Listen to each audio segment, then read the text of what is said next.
The crystal spires of New Haven Colony gleamed under the twin suns of Kepler 442b. Hana pressed her translucent blue hands against the observation window of the central command tower. Her crystalline skin caught the light and scattered it in, rainbow patterns across the floor. Everything looked peaceful. Too peaceful. Administrator Hana, we have a problem. Gino burst into the room, his usually calm voice cracking with fear. The young communications officer's crystal formations along his forehead pulsed red with stress. Long-range sensors are picking up ships. Lots of ships. Hana turned from the window. Her people, the Viridians, had lived on this mining world for 300 years without seeing a single warship. They were peaceful crystal farmers and rare metal miners. War was something they read about in galactic history books. What kind of ships? She asked, though her heart already knew the answer. Brutok design, Gino whispered. At least 500 vessels. They'll be here in 6 hours. The color drained from Hana's crystalline face. Every civilized species in the galaxy knew about the Brutoks. They were raiders who ate other species for fun. Entire worlds had gone silent after Brutok visits. The galactic news called them the swarm that devours stars. Sound the emergency alert, Hana ordered. Begin civilian evacuation to the transport ships. But even as she said it, she knew they didn't have enough ships. New Haven Colony housed 2.3 million Viridians. Their evacuation fleet could carry maybe half that number. Across the colony, alarms began to wail. Viridian families rushed from their crystal gardens and mining facilities toward the spaceport. Parents carried small children whose skin hadn't yet developed its full crystal structure. Elder Bora, the colony's historian, moved slowly through the crowds with his walking stick. Elder Bora, Hana called as she reached the spaceport command center. Do we have any defensive options? Anything in the old records? The ancient Viridians' crystal formations had grown thick and cloudy with age. He shook his head sadly. We are not warriors, child. We have never been warriors. Our people chose the path of peace 10,000 years ago. Gino ran up to them, his portable scanner beeping frantically. The evacuation ships are reporting system failures. Multiple ships won't start. It looks like sabotage. Hana felt ice form in her crystal core. Sabotage? How is that possible? There must be Brutok infiltrators already on the planet. Elder, Bora said grimly. They do this. Send advanced scouts to disable defenses and escape routes. Then they arrive to collect their prey. Around them, panic was spreading through the evacuation zones. Viridian families pushed toward the working ships, but there weren't nearly enough seats. Children cried as parents made impossible choices about who would live and who would stay behind. Can we send a distress signal? Hana asked Gino. Alert the Galactic Council? Gino was already working at his communication station. I'm trying, but the Brutoks are jamming most frequencies. I can get through on the emergency bands, but... He paused, looking uncomfortable. But what? Administrator, the Galactic Council has a policy. They don't send military aid to worlds in the Outer Rim. Too expensive, too dangerous. They'll send thoughts and prayers, maybe some medical supplies after the Brutoks leave. Hana slammed her fist on the console, causing small cracks to appear in her crystal knuckles. Her people were about to be slaughtered, and the galaxy's government would do nothing. Elder Bora hobbled closer to Gino's station. Young one, let me see the star charts. There might be another option. Gino pulled up the local sector map. Hundreds of star systems glowed on the display, most marked with peaceful trade designations or scientific outposts. There, Bora pointed, to a system marked in red warning symbols. Sol system, third planet. Elder, that's a restricted zone, Gino said nervously. The charts mark it as a Class 2 death world, the most dangerous rating possible. Exactly, Bora nodded. I've been studying the old archives. Before the Galactic Council banned contact with death worlds, there were rumors about that system. The species there calls themselves humans. Hana looked at the warnings on the star chart. Extreme gravity, toxic atmosphere, Violent weather, dangerous wildlife, aggressive natives. She shuddered. Elder, why would we call for help from people who live in such a horrible place? Because, child, sometimes you need monsters to fight monsters. The ground shook as the first Brutok ships entered the atmosphere. Through the windows they could see massive black vessels descending like metal vultures. Laser fire began striking. The outer settlements. Send the signal, Hana decided. All frequencies, emergency broadcast to anyone who can hear us. Gino's fingers flew over his controls. What should I say? Tell them we are peaceful people under attack. Tell them we have children who will die if no one helps us. Tell them... Hana paused as explosions lit up the horizon. Tell them that, if there's anyone out there with the power to stop this, we're begging for help. The message went out across the galaxy in dozens of languages. Most systems would ignore it or send polite refusals. The Galactic Council would form a committee to discuss it in 6 months. But in a small blue and green planet orbiting a yellow star, military officers received an emergency transmission. They heard Gino's terrified voice explaining that peaceful, crystal farmers were being attacked by cannibalistic raiders. They heard Hana in the background organizing the defense of civilians who had never held weapons. Admiral Kyung stood in the command center of Earth's orbital defense station. Around him, his staff waited for orders. The distress signal played again on the speakers. Sir, his aide asked carefully, what are your orders? It's in the outer rim, very far from Earth space. Kyung looked at the tactical display showing the Sol System's defensive fleets. Hundreds of human warships floated in formation around Earth and Mars. Ships built for one purpose, war. They called for help, Kyung said simply. Prep the fleet, all of it. Sir, should we contact the Galactic Council? Request permission to enter their space? Kyung's expression was cold as space itself. When someone is being murdered, you don't ask permission to stop it. You stop it. Back on Kepler 442b, Hana watched Brutok soldiers herding captured Viridians into metal cages. Her people's crystal skin looked dull and gray with fear. Some of the younger children were already changing color from stress, their crystals turning black. Any response to our signal? She asked Gino. He shook his head. Nothing from the Galactic Council. Most systems are sending automated thoughts and prayers messages. The Deathworld system. He checked his readings. No response at all. Hana closed her eyes. She had gambled her people's last hope on stories and legends about warriors. From a toxic world, it seemed she had gambled wrong. Then Gino's scanner started beeping frantically. Administrator, he shouted. Hyperspace signatures. Massive ones. Someone's coming. On the tactical display, dots began appearing at the edge of the system. Not 1 or 2 ships, but hundreds. The energy signatures were unlike anything in Viridian databases. Are they Galactic Council ships? Hana asked hopefully. Gino stared at his readings in disbelief. No, Administrator. According to these power signatures, they're not rescue ships at all. He looked up at her with wide crystal eyes. They're warships. Lots and lots of warships. Admiral Kyung stood on the bridge of the UES Indomitable, watching the blue and white swirl of hyperspace through the main viewer. Around him, his crew worked quietly at their stations. They had been traveling for 18 hours toward the distress signal. Sir, we're about to drop out of hyperspace, reported Lieutenant Dan from the navigation station. The entire Terran Expeditionary Fleet is ready. Kyung nodded. Behind his flagship, 846 other human warships traveled in perfect formation. Destroyers, cruisers, battleships, and carriers.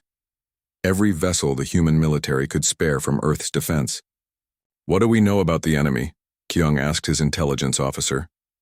Brutok, sir, replied Commander In, reading from her tablet. Reptilian species. They attack peaceful worlds, capture the population, and eat them. No negotiations, no surrender accepted. They view other species as food. And the people were helping? Viridians, crystal-based life forms, completely peaceful, no military, never fought a war in their recorded history. Captain Wu spoke up from the weapons station. Sir, why didn't the Galactic Council respond to their distress call? Kyung's face was grim. Because the Council only helps worlds that can pay for protection. These crystal farmers don't have enough money to buy their lives back. The bridge fell silent. Every human officer understood what that meant. These aliens were dying simply because they couldn't afford to be saved. "Sir, we're receiving a transmission from the Galactic Council," reported the communications officer. "They're ordering us to withdraw. They say this is not our territory." "Ignore it," Kyung ordered. "When people are being murdered, territory doesn't matter." The hyperspace tunnel collapsed and normal space appeared on the screen. Kepler 442b hung in the distance like a blue jewel, but the beauty was ruined by the hundreds of black Brutok ships swarming around it like insects. "My God," whispered Lieutenant Dan. "Look at the surface." The planet's crystal cities were burning. Smoke rose from what had been peaceful farming communities. Brutok landing ships covered the surface like metal parasites. "Sir, we're receiving a transmission from the planet," the communications officer announced. "It's the Viridian administrator." "Put it through." Hana's frightened face appeared on the screen. Her crystal skin was cracked with stress and her voice shook as she spoke. "Human ships, this is Administrator Hana of New Haven Colony. I don't know if you received our distress signal, but my people are dying. The Brutoks have captured most of our civilians. We've never fought a war before. We don't know how to fight." Kyung stepped closer to the screen. "Administrator, this is Admiral Kyung of the Terran Fleet. We received your message. We're here to help." "Help?" Hana looked confused. "But you brought warships, not rescue vessels." "Ma'am," Kyung said gently, "we are the rescue vessels." On the surface of Kepler 442b, Gino stared at his scanner readings in amazement. "Administrator, I'm counting 847 human ships. They're surrounding the Brutok fleet." Elder Bora hobbled over to look at the tactical display. "Fascinating. Most species would send medical ships and evacuation transports. The humans sent everything they had that could fight." The Brutok fleet commander, War Chief Gorthak, received reports from his scouts with growing anger. His red scales darkened as he processed the information. "What do you mean, unknown warships?" he snarled at his navigation officer. "This sector has no military presence."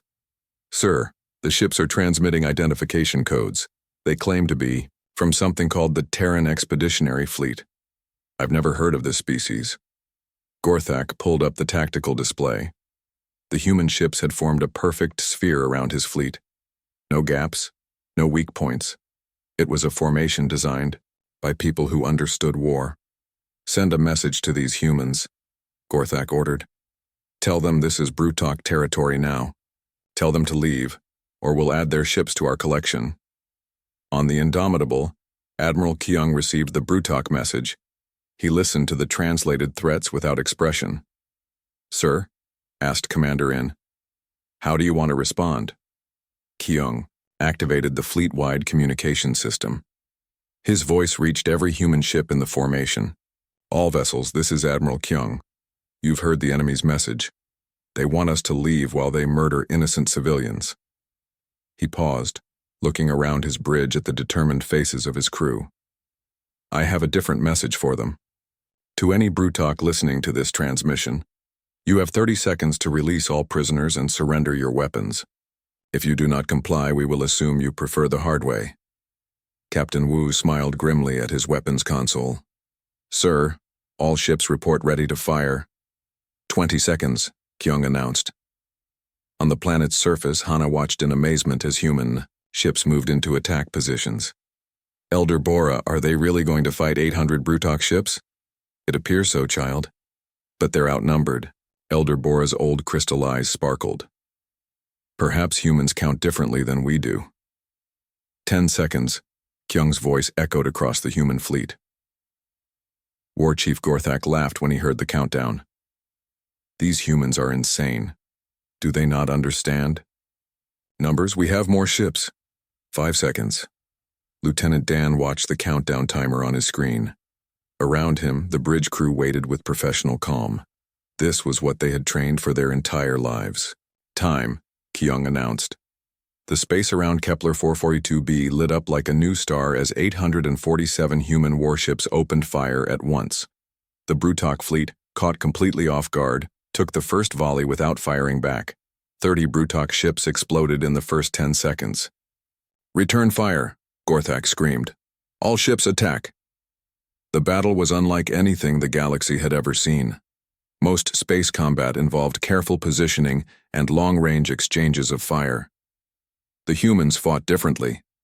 They charged straight into the Brutok formation, firing at point-blank range. Captain Wu guided his destroyer Soul's Fury directly between two Brutok cruisers. His weapons fired continuously as enemy ships tried to surround him.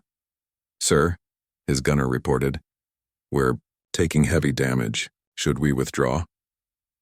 "Negative," Wu replied calmly. "There are civilians down there. We hold the line." On the planet, Combat Engineer Young led the first human ground assault. His transport ship dove through the atmosphere at dangerous speed, enemy fire sparking off its armored hull. 30 seconds to landing, the pilot announced. "Hope you boys packed your lunch because this is going to be a long day." Young checked his weapon and looked at his squad, 12 human soldiers in black armor, each one trained to fight in environments that would kill most aliens. "Listen up," Young told his team as explosions rocked their ship. "Those crystal people down there have never hurt anyone. They don't know how to fight, that's our job. We go in, we find every civilian, and we get them to safety. Anything that tries to stop us becomes a target." The transport ship slammed into the ground near a Brutok processing center. Young kicked open the door and led his squad into hell. The Brutoks had been herding captured Viridians into metal cages, preparing them for transport to the feeding ships. They expected to face unarmed crystal farmers. Instead, they met humans. Young's squad moved through the Brutok positions like a force of nature. Their weapons fired continuously, and their movements were precise and deadly. They had trained for this kind of rescue operation on 100 different worlds. "Civilians, stay down," Young shouted as he cleared a path through the Brutok guards. "We're here to get you out." The captured Viridians stared in amazement as the humans fought. These creatures from the Death World moved without fear, even when outnumbered. They seemed to enjoy the battle. In orbit, Admiral Kyung watched the tactical display as his fleet carved through the Brutok formation. The enemy was tough and determined, but they fought for conquest.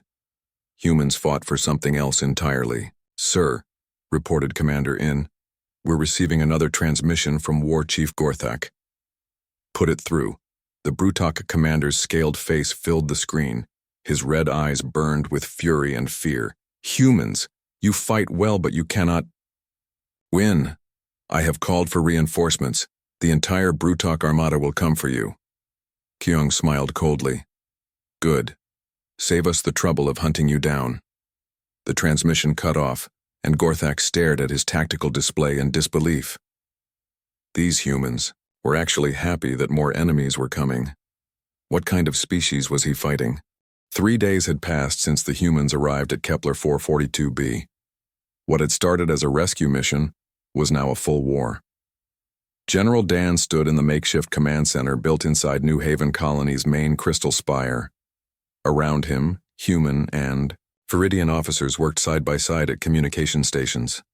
"Report," Dan ordered as Major Soul entered the command room. "We've secured 80% of the civilian population," Soul replied, checking her tablet. "The humans are treating our wounded with something they call combat stimulants. It's remarkable. Viridians who were dying an hour ago are now helping with the evacuation." Dan nodded. "And the enemy?" "The Brutoks are regrouping at the northern mining facilities. They're using the captured Viridians as shields, making direct assault difficult." Through the crystal windows, Dan could see smoke rising from a dozen battlefields across the planet. The Brutoks had expected easy prey. Instead, they found themselves fighting an enemy that seemed to appear from nowhere, strike hard and disappear before they could respond. General Dan called Communications Officer Gino from his station. "We're receiving a priority message from Admiral Kyung in orbit." "Put it through." Kyung's image appeared on the main screen. Behind him, sparks flew from damaged systems on the Indomitable's bridge. General, we've got problems, Kyung reported. Long-range sensors are detecting massive hyperspace signatures approaching the system. Looks like War Chief Gorthak made good on his threat. How many ships? Over 10,000. The entire Brutok armada. They'll be here in 6 hours. The command center fell silent. Even the humans looked troubled by those numbers. Elder Bora, who had been quietly observing the humans, spoke up. Admiral, surely your people cannot fight 10,000 ships with 800? Kyung smiled grimly. Elder, you'd be surprised what humans can do when we're properly motivated. Across the colony, combat engineer Young led his squad through the underground crystal tunnels toward the Brutok stronghold. His team moved silently through the beautiful formations that the Viridians had grown over centuries. Sir, whispered Sergeant Lee, thermal sensors show about 200 Brutok soldiers ahead. They've got at least 50 Viridian civilians as hostages. Young studied the tunnel layout on his scanner. We go in quiet. Stun weapons only until the civilians are clear. Then we show these lizards why you don't threaten innocent people. The squad moved forward like ghosts. Their black armor blended with the crystal shadows, and their movements made no sound. They had trained for hostage rescue operations in environments much deadlier than this. The Brutoks never saw them coming. 20 minutes later, 50 grateful Viridians were being escorted to safety, while 200 Brutok soldiers lay unconscious in the tunnels. Young to command, he reported over his radio. Package secured. Hostiles neutralized. Excellent work, Dan's voice crackled back. Return to base. We're about to have company. In orbit, Admiral Kyung watched the hyperspace disturbances grow stronger. His fleet had taken damage in the initial battle, but they were still combat-ready. More importantly, they were angry. Sir, reported Captain Wu from the Soul's Fury, all ships ready for the next wave. But sir, 10,000 ships? Captain, let me ask you something, Kyung interrupted. Down on that planet, there are 2 million Viridian civilians. Crystal farmers, artists, children, people who never hurt anyone. Are you going to let a bunch of lizard pirates eat them? No, sir, absolutely not. Then the numbers don't matter. We hold the line. But even as Kyung spoke with confidence, he was sending urgent messages back to Earth. Every human colony, every fleet, every warship that could make the journey was being called to Kepler 442b, intelligence officer. In approached Kyung with new information. Sir, we've been monitoring Brutok communications. This attack wasn't random. They're testing the galaxy's response to their expansion. Testing? Yes, sir. They want to see if anyone will fight back when they attack peaceful worlds. If no one stops them here, they plan to hit dozens of other colonies. Kyung's face hardened. Then we make sure they get their answer. On the surface, Medical Officer Soul worked frantically in the emergency hospital. Human combat medicine was very different from Viridian healing. Where the crystal people used gentle energy treatments, humans used aggressive intervention. Dr. Soul asked a young Viridian medic named Hai, why do you inject wounded soldiers with stimulants and send them back to fight? It seems cruel. Saul looked up from treating a wounded Marine. Because, Hai, sometimes being cruel to one person prevents being cruel to thousands. This soldier can choose to keep fighting. Those civilians in the Brutok cages can't choose anything. Hai watched as the wounded Marine stood up, grabbed his weapon, and headed back to the front lines. The Viridian concept of protecting others through personal sacrifice was new to her people. Your species is very strange, she told Saul. Yeah, Saul replied, already working on the next patient. We get that a lot. As the 6th hour approached, the human fleet spread out across the system. Admiral Kyung had positioned his ships in a defensive sphere around Kepler 442b, but he knew it wouldn't be enough. Sir, reported the sensor officer, the Brutok Armada is dropping out of hyperspace. Mother of God, look at the size of that fleet. On the main screen, space filled with Brutok warships, massive dreadnoughts the size of small cities. Hundreds of carriers launching fighter craft, support ships and troop transports ready to land armies on the planet below. War Chief Gorthak stood on the bridge of his flagship, the Devourer. Around him, his officers reported the tactical situation. Sir, the human fleet is maintaining position around the planet. They're not retreating. Of course they're not, Gorthak snarled. They're Deathworlders. They're too stupid to run from a fight. They can't win. He opened a communication channel to the human fleet. Admiral Kyung, you are outnumbered 12-1. Surrender now and we will kill you quickly.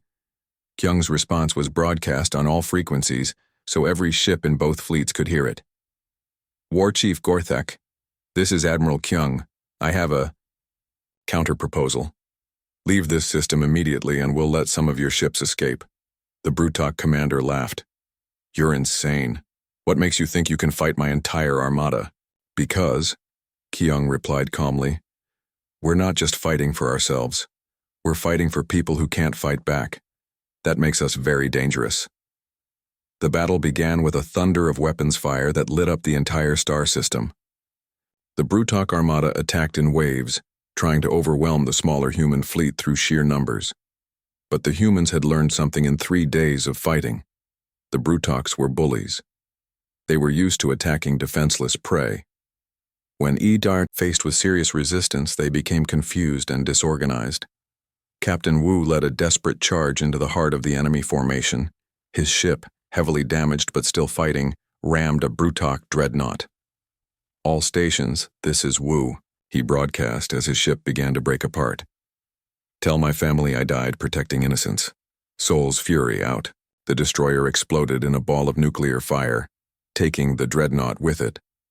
Across the battlefield, similar acts of heroism played out as human crews sacrificed themselves to protect the civilians below. Each ship that died took multiple enemy vessels with it.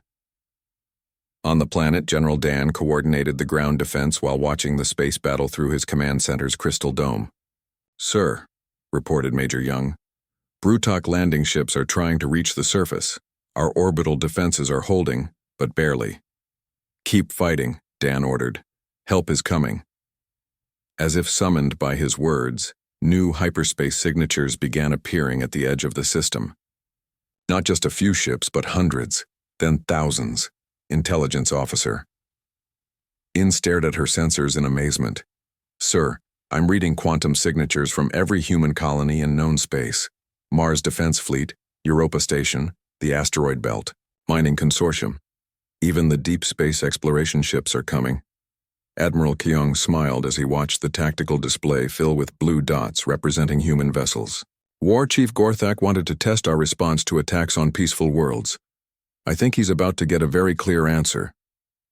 The Brutok fleet, which had been pressing its attack confidently, suddenly found itself facing not 800 human ships but over 5,000. Every human military vessel that could make the journey had answered the call. This is Fleet Admiral Chen of the Mars Defense Force, announced a new voice on the communication channel. Admiral Kyung, we received your message. Sorry we're late.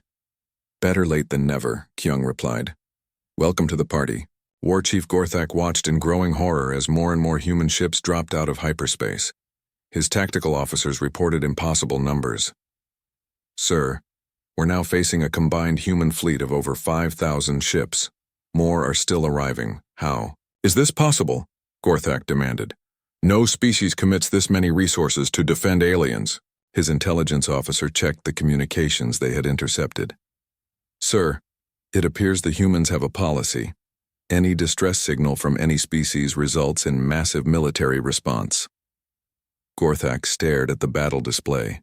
His mighty armada was being systematically destroyed by creatures who had traveled across the galaxy to protect people they had never met. For the first time in his military career, the war chief of the Brutok Horde felt something he had never experienced before. The Battle of Kepler 442b had been raging for 12 hours. Space around the planet looked like a graveyard of burning ships. Admiral Kyung stood on what remained of the Indomitable's bridge, half the ceiling torn away by enemy fire. Through the gap, he could see the massive human fleet engaging the Brutok armada in close combat. Damage report, he called to his crew. Weapons at 60%, engines at 40%. Life support holding, reported Lieutenant Dan, blood running down his face from a head wound. But sir, we're taking heavy casualties across the fleet. Kyung nodded grimly. The humans were fighting with everything they had, but the numbers were still against them. Even with reinforcements, they faced an enemy that had spent centuries perfecting the art of war. "Admiral," called Communications Officer Min. "Incoming message from War Chief Gorthak." "Put it through." The Brutok commander's scaled face appeared on the cracked main screen. His red eyes burned with fury, but Kyung could see something else there now. Fear.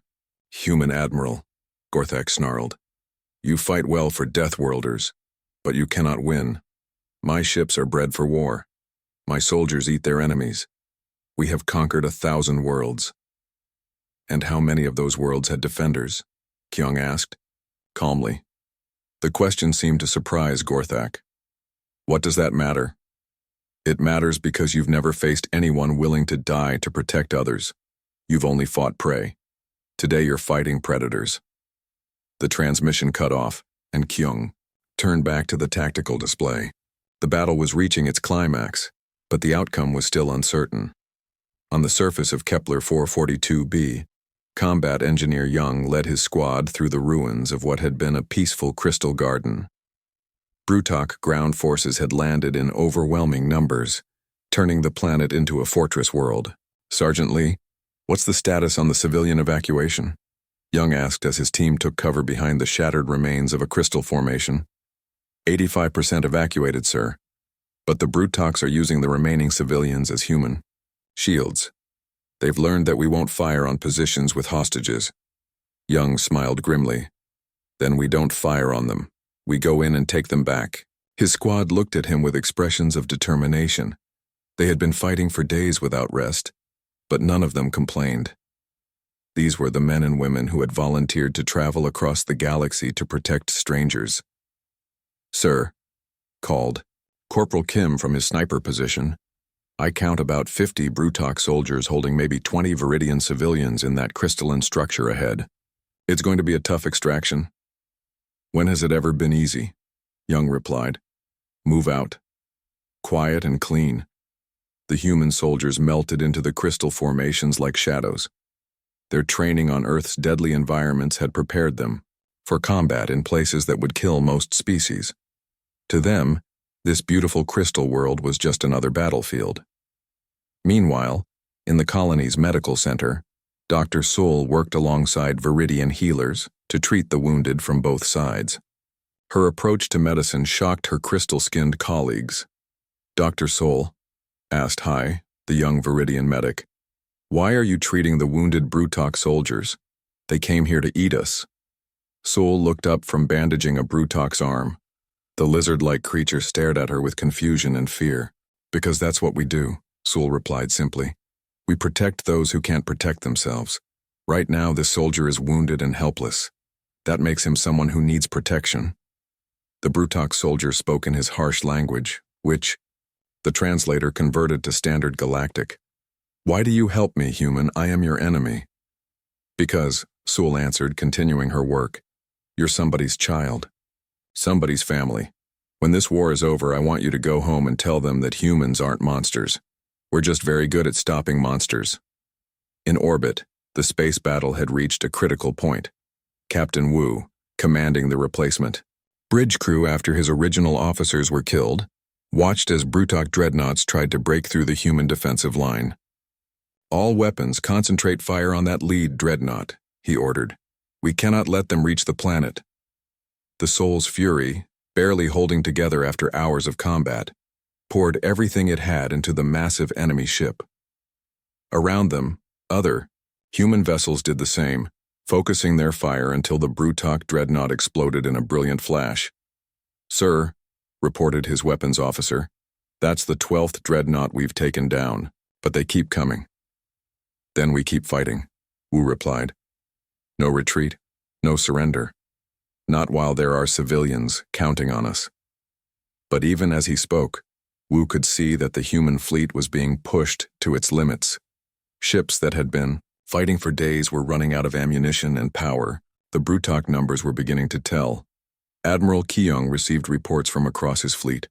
The situation was desperate, but not hopeless. Humans had been fighting desperate battles for thousands of years. "Sir?" called intelligence officer. I'm detecting something in the Brutok fleet formations. Their ships are powered by fear-based neural networks. Explain. The Brutoks use terror and aggression to coordinate their fleets. But sir, fear-based systems have a weakness. They break down when the fear turns inward. Kyung understood immediately. Are you saying they're afraid of us? More than that, sir. They're starting to panic. These creatures have never faced an enemy that doesn't run away. They don't know how to handle opponents who fight harder when the odds get worse. On his flagship, War Chief Gorthak was discovering exactly what In had predicted. His fleet coordination was breaking down as individual ship commanders began to panic. Sir, reported his navigation officer, the third attack wing is requesting permission to withdraw. They say the humans are unnatural fighters. Withdraw? Gorthak roared. We outnumber them 3-1. Sir, with respect, numbers don't seem to matter to these Deathworlders. They fight like each ship is worth 10 of ours. Gorthak stared at the tactical display. His mighty armada, which had terrorized the galaxy for decades, was being systematically destroyed by creatures who should have been easy prey. Sir, another officer called out, we're receiving reports from our ground forces. The humans are rescuing civilians from our processing centers. Our soldiers are surrendering rather than face them in close combat. Surrendering? Gorthak's voice was barely controlled fury. Brutoks do not surrender. Sir, apparently they do when facing humans. On the planet's surface, Combat Engineer Young's squad had successfully rescued another group of Viridian civilians. The Crystal people stared at their rescuers with awe and gratitude. Thank you, whispered an elderly Viridian whose crystal skin was cracked with age and fear. Why did your people come so far to help us? Young helped the old alien to his feet with gentle hands. Because someone needed help, and we could provide it. That's what humans do. But surely your own worlds need protection too. Our worlds are protected, Young replied. Protected by the knowledge that when someone calls for help, humans answer. That makes the galaxy a safer place for everyone. Back in space, Admiral Kyung made a decision that would change the course of Galactic's history. All ships, this is Admiral Kyung. Activate the Terran protection protocols. Across the human fleet, weapon systems that had been held in reserve came online. Experimental technologies developed specifically for protecting civilian populations. The humans had been holding back, trying to minimize casualties. Now the gloves came off. The effect was immediate and devastating. Human ships that had been fighting defensively suddenly became unstoppable weapons of protection. They moved through the Brutok formation like avenging angels, destroying anything that threatened the world below. War Chief Gorthak watched his fleet disintegrate around him. Ships that had served the Brutok horde for centuries were reduced to scrap metal in minutes. All ships, he broadcast on the emergency frequency, retreat, full retreat. These humans are not natural. But it was too late. The human fleet had formed a perfect sphere around the fleeing Brutoks. There would be no escape. War Chief Gorthak, Admiral Kyung's voice came over the communication channel. This is your final warning. Surrender your fleet, release all prisoners, and leave this sector of space forever, or we will demonstrate why attacking peaceful worlds is a very bad idea. Gorthak looked around his bridge at the faces of his officers. For the first time in Brutok military history, a war chief was about to do something unthinkable. Human Admiral, he replied, his voice heavy with defeat, the Brutok horde surrenders. Across the galaxy, species that had lived in fear of Brutok raids for centuries listened to the impossible transmission. The most feared military force in known space had been defeated by creatures from a death world that most aliens had never heard of. On Kepler 442b, Administrator Hana stood in the ruins of her crystal spire, looking up at the stars. Around her, human soldiers were helping Viridian civilians rebuild their homes. Elder Bora, she called to the old historian, what do you think this means for the galaxy? Bora leaned on his walking stick and smiled. It means, child, that the innocent no longer have to face the darkness alone. Above them, the human fleet maintained its protective formation around the planet, ready to defend these peaceful crystal farmers with their lives. The galaxy had learned something important that day. When Deathworlders hear a cry for help, they don't send rescue ships, they send everything. 6 months had passed since the Battle of Kepler 442b. The crystal spires of New Haven Colony gleamed once again under the twin suns, but now they were surrounded by discreet human defense platforms and monitoring stations. Administrator Hana stood in her rebuilt office looking out at a sight that would have been impossible before the war. Human and Viridian children played together in the crystal gardens below. The human kids were teaching the Viridian younglings a game called tag, while the crystal children showed their new friends how to grow small decorative formations. Administrator Hana called Gino from the communication station. "We're receiving another priority message from the Galactic Council." Hana sighed. The Council had been sending increasingly angry messages ever since humans had established the Terran protection protocols across the galaxy. What do they want this time? They're demanding that humans stop interfering in galactic politics. They say our military interventions are destabilizing established trade relationships. Through the window, Hana could see General Dan overseeing the construction of a new defensive shield generator. Human engineers worked alongside Viridian crystal growers, combining military technology with organic architecture in ways that surprised both species. "Send the Council our standard response," Hana told Gino. "We're not interested in politics, we're interested in protecting innocent people." The truth was, the galaxy had changed completely since humans announced their protection protocols. Any world that sent out a distress signal could expect human warships to arrive within days. Species that had lived in fear for centuries now slept peacefully, knowing that help was just a transmission away.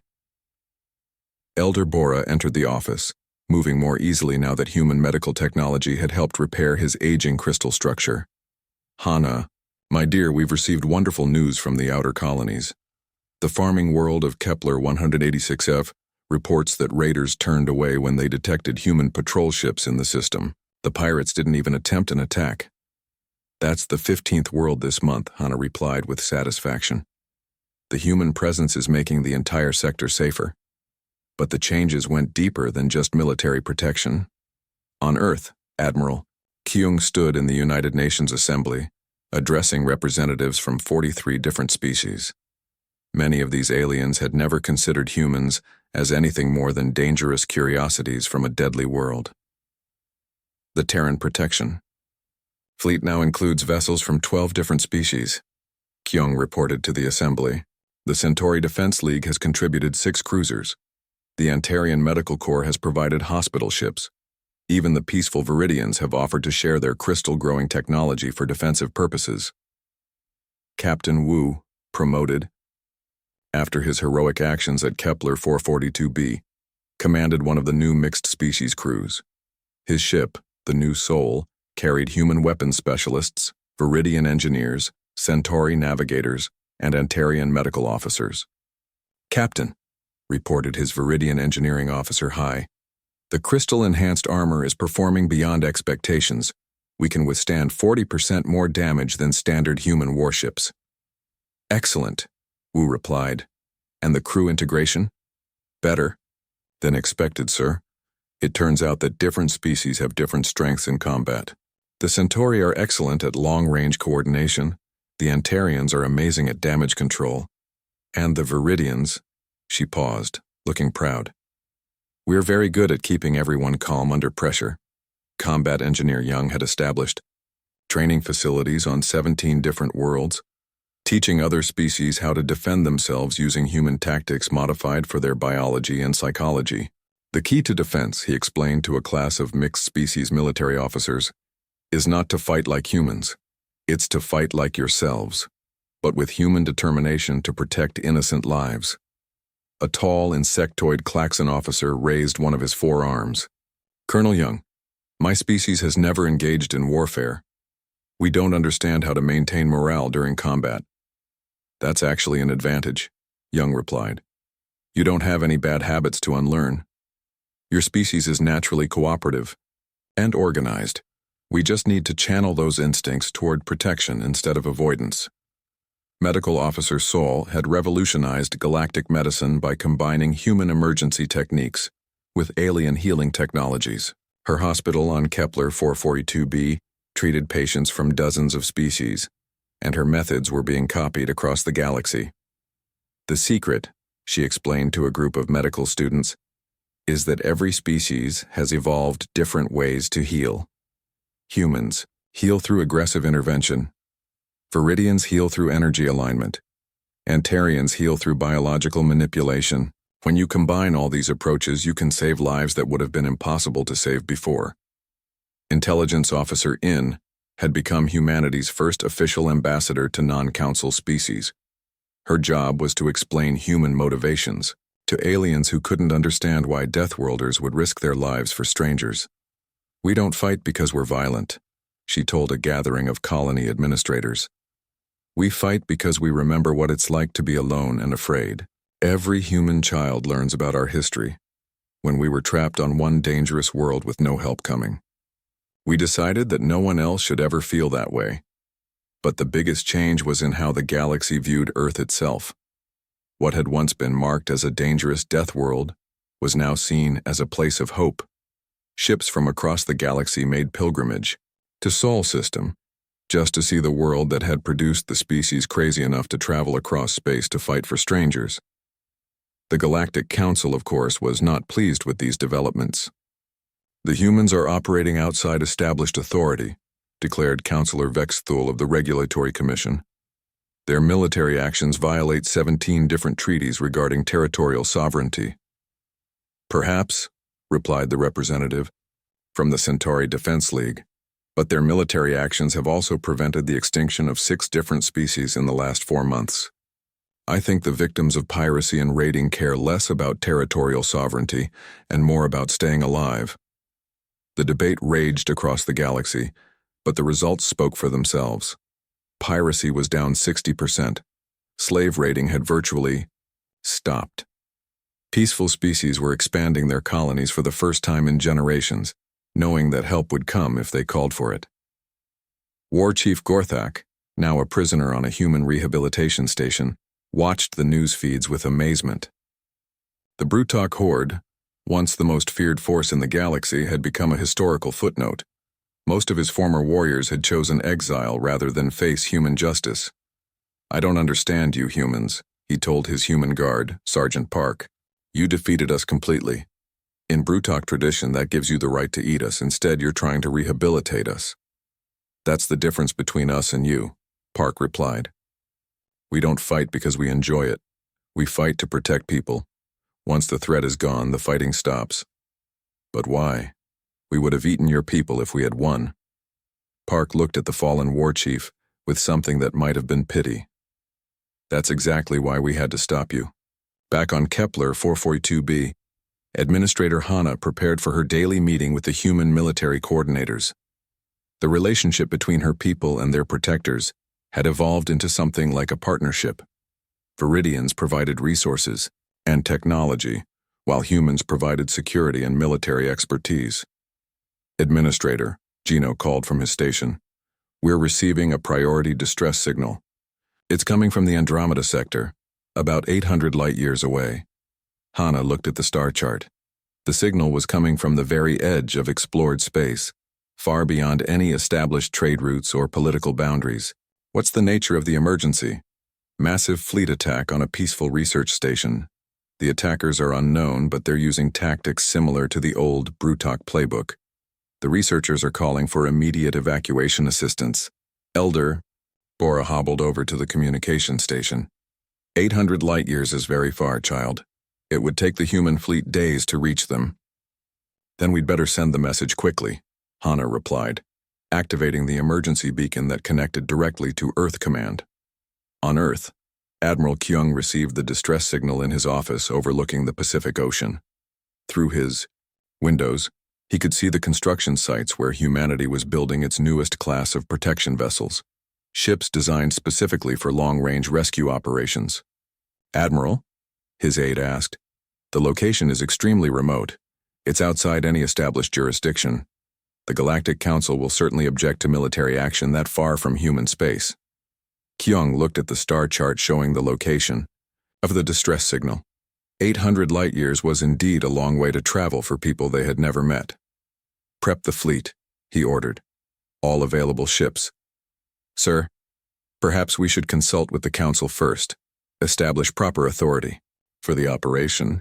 "Lieutenant," Kyung interrupted, standing to look out at the construction yards where human engineers worked alongside alien specialists from dozens of worlds. "When someone calls for help, we don't ask for permission to answer." 2 hours later, the largest human fleet ever assembled began jumping toward the Andromeda sector. 5,000 warships carrying mixed crews from throughout the galaxy,